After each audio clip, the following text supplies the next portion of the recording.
বন্ধুরা, নিউমোরোলজি বা অ্যাস্ট্রোলজি আমাদের জীবনের ভাগ্যচক্রকে খুব সহজেই বর্ণনা করে দেয়।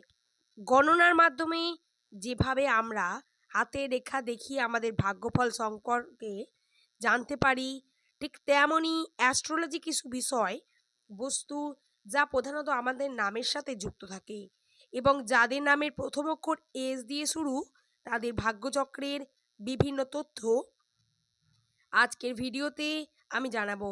নমস্কার দর্শক বন্ধুরা, প্রত্যেককে জানাচ্ছি আরও একবার আরাধ্যা ইউটিউব চ্যানেলের পক্ষ থেকে সুস্বাগতম।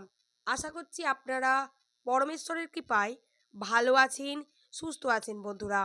বন্ধুরা, আজ আমি জানাবো ইংরাজি বর্ণমালার ১৯তম লেটার এস দিয়ে শুরু নামের জাতক জাতিকাদের ভাগ্যফল আগস্ট মাসে কেমন যাবে। বন্ধুরা, এস হলো ইংরাজি বর্ণমালার ১৯তম লেটার।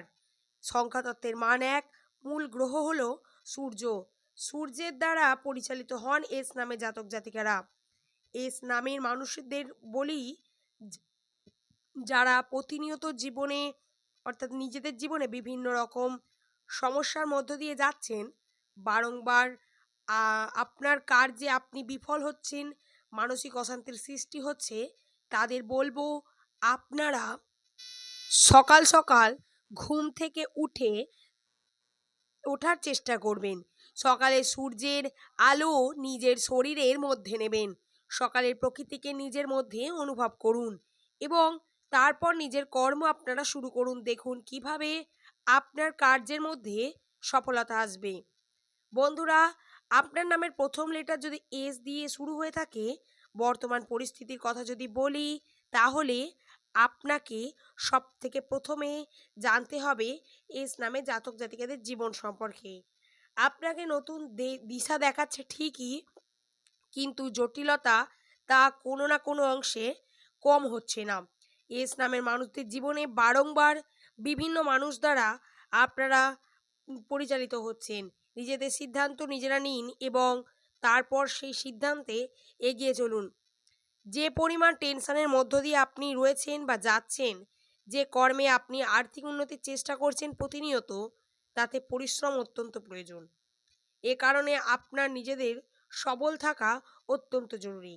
নিজেদের সিদ্ধান্ত নেওয়া অত্যন্ত জরুরি। অন্যের কথা শুনে অন্যের মতো করে বা অন্যের মতো চলে কোনো কার্যে এই সময় সিদ্ধান্ত নেবেন না। এই সময় আপনার নিজের সিদ্ধান্ত আপনার কাছে অত্যন্ত গুরুত্বপূর্ণ। এটা মাথায় রেখে আপনারা কাজকর্ম শুরু করুন। এবার জানাবো এস নামে জাতক জাতিকাদের আগস্ট মাসের ১৫ তারিখ থেকে ২৫ তারিখ এই পিরিয়ডটি বা এই সময়টির ভাগ্যফলের বিশেষ দিক কেমন রয়েছে। ভাগ্যফলের বিশেষ দিকে কোন বিশেষ বিশেষ ঘটনা ঘটতে চলেছে জানাবো। বন্ধুরা, আপনারা প্রতিনিয়ত আমাদের এই চ্যানেলে এস নামে জাতক জাতিকাদের ভাগ্যফল এবং রাশিফল সংক্রান্ত বিভিন্ন ভিডিও পেতে পারেন। তাই অবশ্যই চ্যানেলটিকে লাইক করবেন, শেয়ার করবেন, সাবস্ক্রাইব করে নোটিফিকেশান বেল অন করে রাখবেন প্রতিনিয়ত এই রকম ধরনের ভিডিও পাওয়ার জন্য, এবং কমেন্ট করে জানাতে ভুলবেন না আপনার শুভ নামটি। প্রথমেই জানাবো এস নামে জাতক জাতিকাদের সম্পর্কের বিষয়ে। এরা সম্পর্ক নিয়ে খুবই পজিটিভ প্রকৃতির হয়ে থাকে। সততা এদের মধ্যে সবসময় বিরাজ করে। বিশ্বাসযোগ্যতা রাখতে এরা খুবই পছন্দ করে। নিজেদের সম্পর্কের মধ্যে পজিটিভনেস থাকার কারণে এরা প্রাইভেট রাখতে পছন্দ করে বেসিক্যালি অপর দিকের মানুষ, এবং আপনারা যারা থাকবেন সেক্ষেত্রে দেখবেন প্রাইভেসি একটা রিলেশনের মধ্যে বা সম্পর্কের মধ্যে রাখা ভেরি ইম্পর্ট্যান্ট একটা ব্যাপার। এক্সপেকটেশন থাকে এবং আপনারা দেখবেন এক্সপেকটেশন বেশিক্ষণ ধরে থাকলে বা বেশি সময় ধরে থাকলে বা বাড়লে তার মধ্যে বা সম্পর্কের মধ্যে প্রবলেম ক্রিয়েট হয়। ভালোবাসা বাড়ে বা সম্পর্ক এরা বাড়াতে জানে ভালো করে। বন্ধুরা, আরও একটি বিশেষ খবর জানিয়ে রাখি, যারা সম্পর্ক নিয়ে এরা এস নামে জাতক জাতিকা যারা অন্যান্য জাতক জাতিকাদের সঙ্গে সম্পর্কের মধ্যে রয়েছেন বা এস নামে জাতক জাতিকাদের সঙ্গেই সম্পর্কে রয়েছেন, তারা দেখবেন সম্পর্কটি যদি বেশি সময়ের হয়ে যায় বা অনেকটা টাইমের হয়ে যায়, সেক্ষেত্রে দেখবেন এরা খুবই ভালোবাসেন একে অপরকে এবং সেটা প্রাইভেট রাখতে পছন্দ করেন এবং দৃঢ়তা আসে এবং ভবিষ্যতের কথা এরা ভাবতে সাহায্য করে এবং সাহায্য করার ফলে এরা একে অপরের সাথে একই হয়। এবং বন্ধুরা, আরও জানিয়ে রাখি, সম্পর্কের ক্ষেত্রে প্রথম দিকে এদের জীবনে খুব বাধা আসে, পরবর্তীতে নিজেদের ম্যাচুরিটি আন্ডারস্ট্যান্ডিংয়ের মাধ্যমে এরা নিজেদের রিলেশনকে ভালো করে সহজে মিটিয়ে নিতে পারে। পারিবারিক ক্ষেত্রে বা পারিবারিক সম্পর্কের বিষয়ে জানাই, পারিবারিক ক্ষেত্রে ঘাটতি আসবে, বন্ডিং নিয়ে কানেক্টেড হবে না আপনার সঙ্গে, প্রবলেম ক্রিয়েট হবে, সাবধানে থাকার এই সময় তাই প্রয়োজনীয়তা রয়েছে।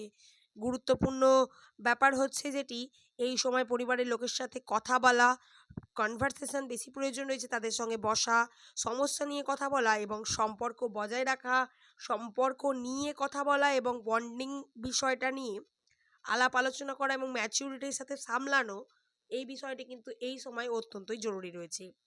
এবং এরপর জানাই আপনাদের কর্মের বিষয়ে। কর্মে অবশ্যই পরিশ্রম করতে হবে এবং সম্পর্কগুলোকে কর্মের দিকে আপনারা আনবেন না, সম্পর্কগুলোকে ইম্পর্টেন্স দিতে হবে, আন্ডারস্ট্যান্ডিং আনতে হবে আপনার পার্টনারের সঙ্গে, না হলে এটি আপনার কর্মের দিকে বেশি এফেক্ট করবে। নতুন কিছু করার সাথে সাথে আপনার বাবার শরীরের প্রতি খেয়াল রাখার এই সময় প্রয়োজন রয়েছে, বাবার সেবা করা প্রয়োজন রয়েছে, পারিবারিক ক্ষেত্রে সেবা যত্ন করার প্রয়োজন রয়েছে এবং অন্যান্য বিষয় নিয়ে চর্চা করা বা বাবার পূর্বের কোনো কাজ নিয়ে চর্চা করার প্রয়োজনীয়তা রয়েছে। নতুন বিষয় জীবনে এই সময় আপনারা কিন্তু নিজে থেকে আনবেন না বন্ধুরা, এতে করে সমস্যা বাড়বে বই কমবে না। কর্মের দিকে আরও জানাই, এই সময় আর্থিক উন্নতি হবে বন্ধুরা, তবে তা ধীরে ধীরে আর্থিক উন্নতি কমবে, আর্থিক উন্নতি স্থগিত থাকবে। যতটা পরিমাণ এক্সপেকটেশন রাখছেন বা করছেন, ততটা পরিমাণ এক্সপেকটেশন রাখলে বা করলে আর্থিক উন্নতি অতটা বৃদ্ধি পাবে না, সম্পর্কে জটিলতা বৃদ্ধি পাবে। এই সময় আপনার বারবার করে বলছি আমি আমার চ্যানেলে, এই ভিডিওটিতে, যে ম্যাচুরিটির সাথে আপনাকে সামলাতে হবে। এটি হচ্ছে কোনো রকম বাধা বা জটিলতা এলেই আপনাকে বা আপনার অপর দিকের মানুষ বা সামনের মানুষ যে রয়েছে সবাইকেই ম্যাচুরিটির সাথে যে কোনো জিনিসকে বুঝে পরামর্শ করে আপনাদের নিজেদেরকে সামলাতে হবে। এই সম্পর্কের প্রভাব আপনি আপনার কর্মজীবনে একদমই আসতে দেবেন না, এতে করে আপনার কর্মজীবনে অত্যন্ত ক্ষতি হতে থাকবে। 15 তারিখের পর থেকে ধর্মকর্মে যুক্ত হতে পারেন বন্ধুরা, এই সময় ধর্মকর্মে যুক্ত হওয়ার প্রয়োজনীয়তা রয়েছে, অপরচুনিটি আসবে, সেই অপরচুনিটিকে কাজে লাগালে আপনারা এই সময় আর্থিক উন্নতি হয়তো স্থগিত থাকবে বা ধীরে ধীরে হবে, কিন্তু আর্থিক উন্নতি প্রতিনিয়ত একটা লিমিটে হতেই থাকবে, এটা একদম সিওরিটি থাকবে বন্ধুরা। আশা করছি বন্ধুরা আমি ভিডিওটি বোঝাতে পারলাম। ধর্মকর্মে মনোযোগী হবেন যেমন আপনি, ঠিক তেমনই আপনি আপনার নিজের মানসিক চিন্তা ভাবনাগুলোকে শান্তভাবে রাখবেন। ভিডিওটি যদি ভালো লাগে, ভিডিওটি শেষ পর্যন্ত দেখার জন্য অসংখ্য ধন্যবাদ জানাই বন্ধুরা।